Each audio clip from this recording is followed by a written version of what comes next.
Hey folks, it's not that often that I have a fellow local media member on Sports Night, but this reporter is absolutely deserving because no one covers the three-time WNBA champions better, the multiple Mountain West Conference and tournament champion Lady Rebels beat better, or even the Runnin Rebels. And on top of that, this reporter is one of the few local media members in sports that was actually a collegiate athlete. So what better way to celebrate Women's History Month than with a woman that's making history?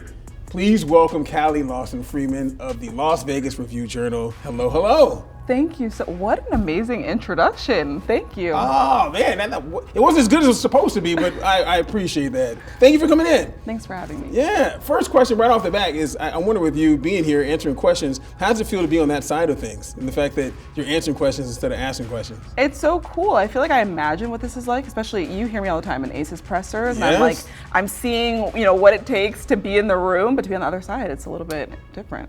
It is different, right? Mm-hmm. A little bit. You don't have like the little control that you usually have, right? Mm-hmm. So I'm going to ask you all kinds of stuff. So there's obviously tons to talk about here in the world of sports and entertainment, in the sports and entertainment capital of the world. But first thing, I want to reintroduce you to all of Las Vegas. So you've been here for a little while. You're from California, but as I mentioned in my intro, which a lot of people may not know, that you're one of the few reporters here that played collegiate sports. So where'd you go to school and what sport did you play? I ran track. I was a track and field athlete at UC Riverside and then at San Francisco State. Okay. So track and field, what different events did you participate in? I did the hurdles and the 4x400 relay. So long and short hurdles and then that 4x4, which is a lot of people's favorite. It was my least favorite. No, so you're a ridiculous athlete then. I mean, 4x400, that's one of the toughest events you can do in track. Mm-hmm. And it comes at the very end of the meet, so you have the whole day to really stress out about it. And then everybody stands there and watches you, and it's a whole thing, but it's fun. That's really cool. Okay, all right. So when you came out, did you want to cover track and field or anything like that, or how? That's a good question. I think I'll always, that's the ultimate goal, I think, for a lot of sports journalists is to cover the Olympics one day. It's like you work so hard at whatever sport you cover in hopes that eventually you might be able to cover the Olympics. Yeah. So that's my goal, to cover Olympic track. I've covered a few pro track meets. Like we've had, Sha'Carri Richardson in LA. Before I got to the Review-Journal, I was working at Yahoo Sports and I got to cover meets like that. But that's dope. The Olympics, that's the goal. Okay, the Olympics, the goal, which you can see right here on Channel 3. I don't know if you set me up. Yeah. You're almost like a basketball player with the assist. Yeah. Okay, so I wonder about this as well. What made you want to be a journalist, to cover sports? I mean, obviously you played sports, but was there a particular person that you looked up to, like, hey, I'd like to be like that person, or anyone that you wanted to be like, or why this profession? Yeah, my dad and I, I'm from Sacramento, so we would read the Sacramento Bee every day. Like, especially on Sundays, we would go to Starbucks. We had like a ritual. Go to Starbucks, read the Sacramento Bee together. We'd pass the papers back and forth. Newspaper. Exactly, the newspaper. And I didn't really realize that was something I could do for a profession. I just felt like it was something fun that my dad and I did together. But we were such big fans of sports. We had the Sacramento Kings, the Sacramento Monarchs growing up. And so once I put two and two together that I could do that for my job, I was like, yes, let's do that. Okay, all right. So in the very beginning, was it always as a print journalist, or did you want to do television, or just whatever? Not sure, or what? Yeah, it's always just kind of been print, I think, by default. Like when I was in college at UC Riverside, we had the Highlander newspaper. So I was assistant sports editor there. And I would write about things that were happening around campus, like our basketball team, our volleyball team, just doing random things like that. Okay. But then I would also pitch like, hey, let's do hot takes. Like let's give a hot take about the Ball brothers, because we're in Southern California and they're, in Chino Hills and things like that. So we would do wild stuff like that. And that was kind of just my start. And it always just ended up being print.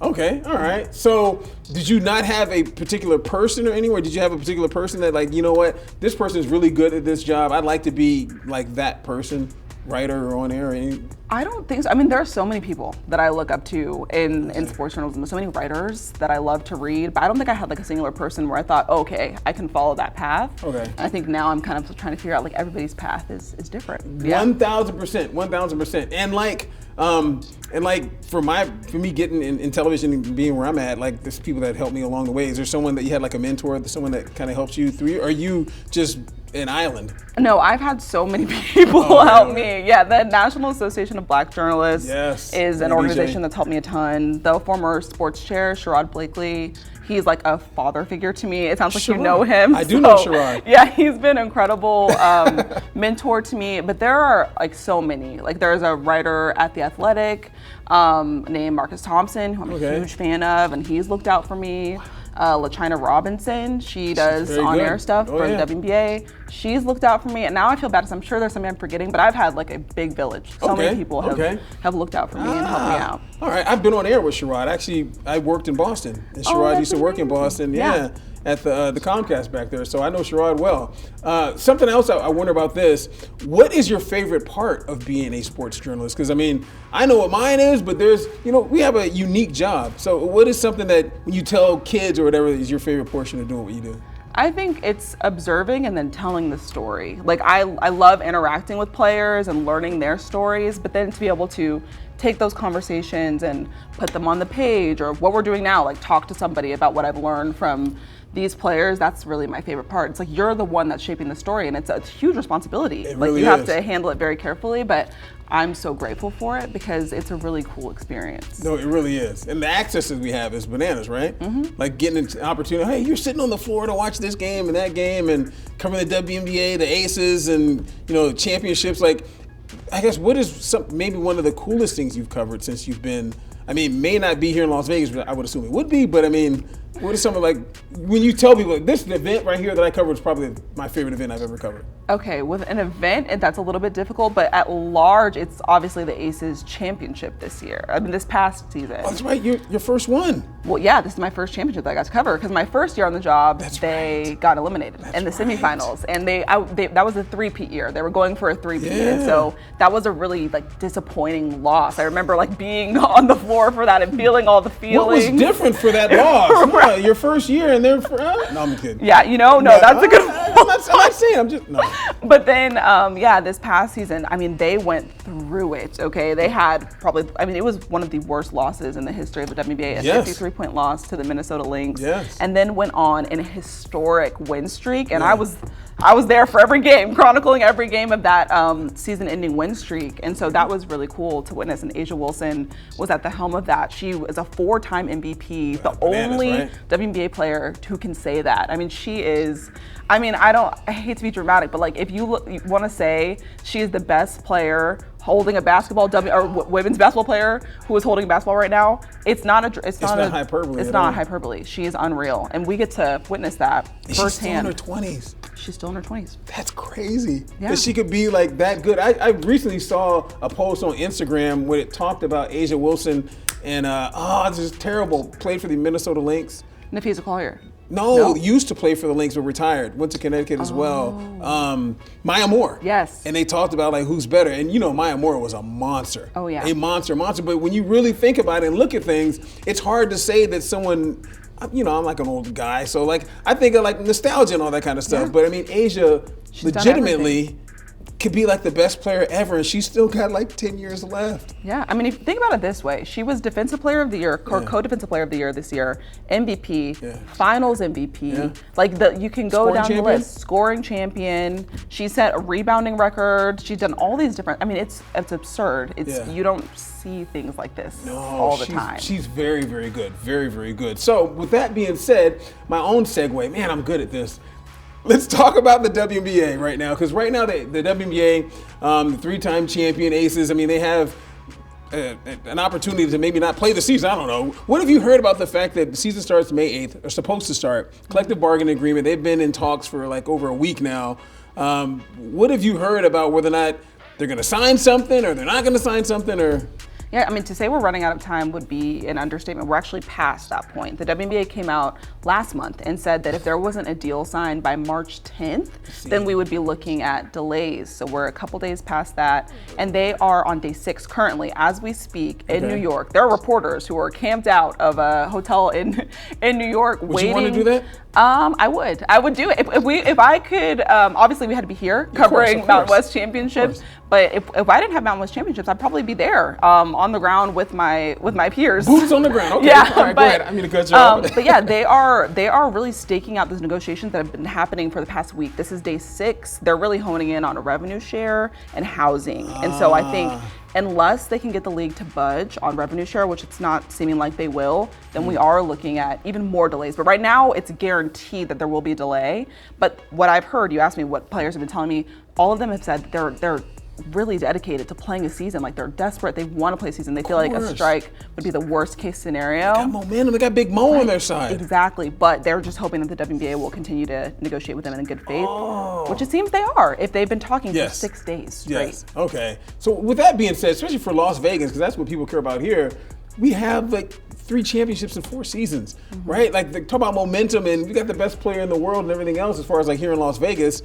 For them to have this problem with the CBA, I mean, that's not great for Las Vegans, right? It's not ideal, but I think a good way to look at it is paid players are happy players. Okay, we've seen that in Las Vegas. You've seen it firsthand because for the past 2 seasons, the Aces were getting $100,000 sponsorships from the LVCBA. Each player, $100,000, and you saw what they were able to accomplish with that. Okay, so I think if you think about it, what they're fighting for is they want like a hand in the pot of what the league is making overall. Gotcha. And so right now the league is trying to push like, hey, we can give you a net portion of what we're making overall when we subtract all of our expenses and all these different things. And they're like, no, we want a percentage of the gross income, the gross revenue.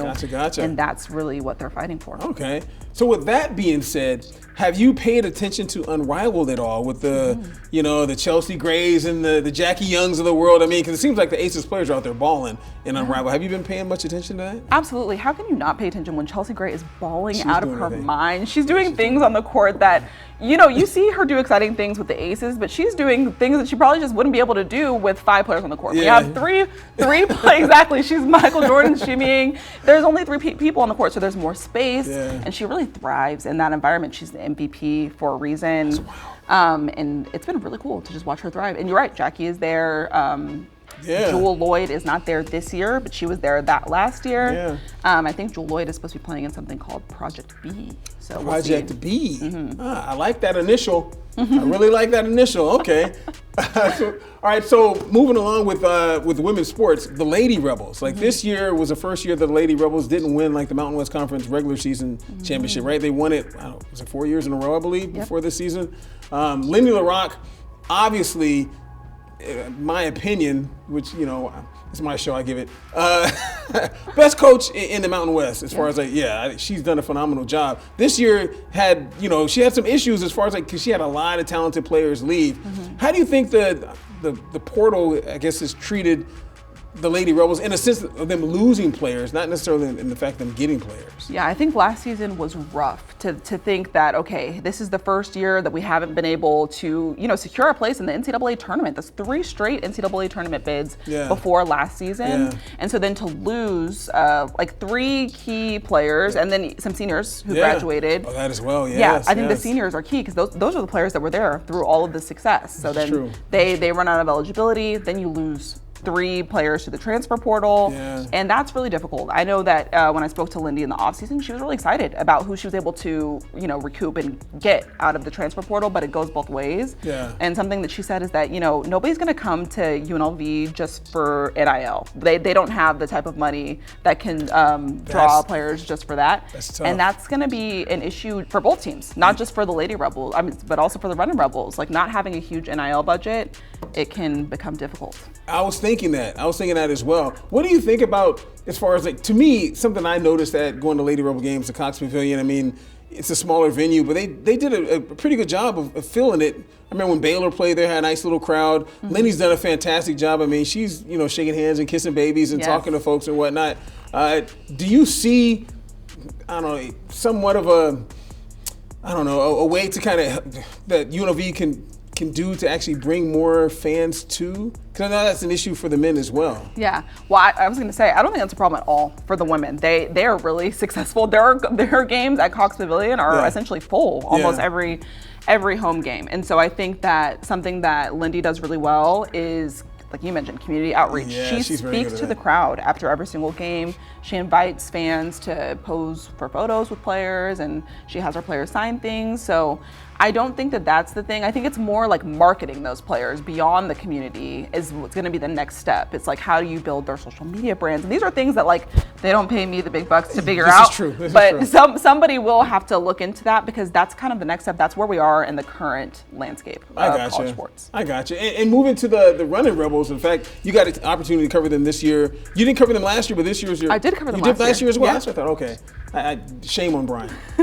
And I knew that. Okay, so first question is, how likely do you think it is, or what you've heard in the tea leaves of players like Dre Gibbs Longhorn and Tyron Jones actually staying with UNLV this year? Yeah, I mean, I'll be 100% honest. I've spoken to boosters who've said they really want those players to stay. They're going to do everything that they can. Even Josh Pastner has spoken about it. Yes, he said multiple times. Yeah, and I think the primary player that he speaks about most specifically is Dre, because of course he was the leading scorer in the Mountain West this year. He's a monster. And so he said, like, listen, Dre has told me that he wants to be here, he wants to stay.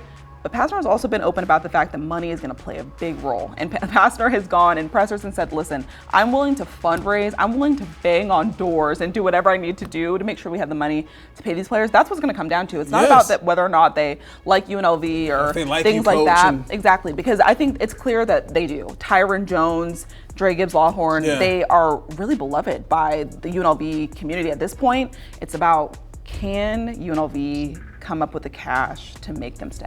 Yeah, no, that's a big question, like a massive question, because I mean, both of those players, I mean, Jones obviously had the ties to Las Vegas, being that he was born here, or he went to junior high school or whatever. And Dre Gibbs Longhorn, I mean, obviously he rejuvenated his career, made his career here, playing fantastic. So, and as far as we talk about fans and whatnot, fan support, was that maybe what you thought it would be like going to a game inside of the Thomas and Mack?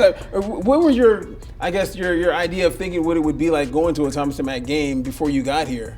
Yeah, I mean, I think I coming to Las Vegas, you know the Thomas and Mack for NBA Summer League, and you know how full it can get and what the energy can be like, and so you kind of almost expect that. But last year it was more of the same. I mean, last year under Kevin Kruger, it was a similar issue. Players were not, fans were not coming to watch these games. And so this year, Pastner was more outspoken about it. Very much so. And said that, you know, we need players, but also, we need fans, but also we need to win to earn those fans. So he was very balanced, but he mentioned that even he was surprised. Like, he thought that when he got the job, because of all of the efforts he did, like, he's someone, he will kiss babies. Oh, yes. He will give people his phone number. He'll do all these different things. And he thought that that was going to be enough to fill out Thomas and Mack, but he has said himself that it was an eye-opening experience for him to, you know, open the season and see a lot of empty seats. Yes. All right. So back to you and what you do here.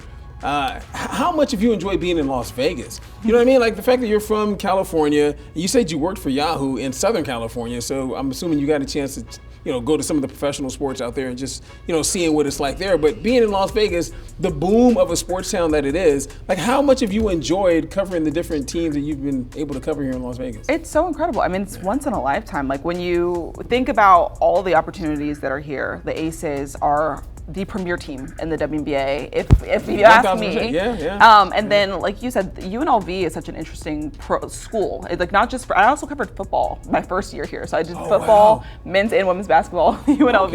Okay. This past season, it was just basketball. But like to be able to cover Barry Odom, who was a super cool guy, and really passionate about football, but also like the family aspect of the sport. Like he really cared about the players personally, and those are really the big opportunities. It's like to build relationships with the people that come through here. And it's something I really don't take for granted because it's just been incredible. Yeah. So had you been to Las Vegas before you moved here to work? Yeah, I had been here a few times because when I was at Yahoo Sports, WNBA All-Star was here. I remember, So I came here with Yahoo, and then there was an ABJ convention here in Vegas. That was like 900 years ago, but No, that was in 2022 or something. They had one way before, like in 2017, 18 or something like that. Oh, okay. I would have still been in college at that point, but yeah, I did get to come to an NBJ convention here in 2022. Gotcha. So I got to experience Las Vegas, and I always thought that it was such a cool place, like very different. So now I live here. Okay. So how likely do you think we're getting an NBA team out here? It seems imminent at this point. It's just more so. about waiting for when the league will announce that. And I think a lot of people are expecting that to happen sometime in the fall, maybe like August, September. Obviously, Vegas is just one of the options to get an expansion team. Yes, Seattle is the well. other likely. But I mean, at this point, I think, owners have been mulling over this for a long time. There's proof of concept with NBA Summer League and even the NBA Cup, which has been here. So it's gonna happen. It's more about when we'll get that announcement. I think it's coming up. It's coming up? Mm-hmm. Okay. Do you get an opportunity to cover Summer League? I did, yeah. I've covered Summer League. I've done all types of stories at Summer League, which is really cool because you get an opportunity to see the players that come through. Summer League is so much fun, isn't it? Yeah. Like it is, yeah. I tell people, a lot of people, that the Aces, Summer League, and even the Golden Knights are some of the best tickets that you can go to here in Las Vegas. And especially Summer League, where like if you have kids, I hear someone just had a child, so I mean that's something as well. Mm-hmm. How you doing, Mom? I love it. It's so cool. I'm like, I hope my son's watching this. Hi, Caleb. You can see his mom. But yeah, being a mom is really, really cool. And being a mom in Vegas on the beats that I cover is even cooler because I have somebody like Lindy LaRock, who is a mom ×2. I have Becky Hammond, who is also a mom ×2. Chelsea Gray. I mean, there are so many. I mean, Cheyenne Parker-Tyus, who had given birth during the season that we covered last year. Oh, yes. Or I guess, she gave birth in June. And then came back by the end of the year. And she was somebody that I spoke to throughout my whole, I was covering their whole championship run while pregnant. So she and I would talk the whole time. And it's really cool to be a mom in Vegas in sports. A mom in sports in Vegas. We're kind of an elite club. You guys are an elite club. Yeah. You guys are doing some big things. Mm-hmm. That's women's history. Mm-hmm. In Women's History Month. Exactly. Yeah. I see how you did that. See, that's why they pay you the big bucks. Well, they pay me $1. So how was this? Your very first time on television in Las Vegas? No? Amazing. You're gonna have me back, right? Of course I'm gonna have you back. Well, he hesitated. You hesitated. No, I hesitated on saying something, but I mean, of course I'll have you back. But if I have you back too much, folks won't want to see me. They just come here to see you and listen to you talk. The Bryan and Callie sports show. Oh, yeah. There we go. Mm-hmm. Perfect. Callie Lawson Freeman, thank you very much for coming in. I appreciate you. Thanks for having me.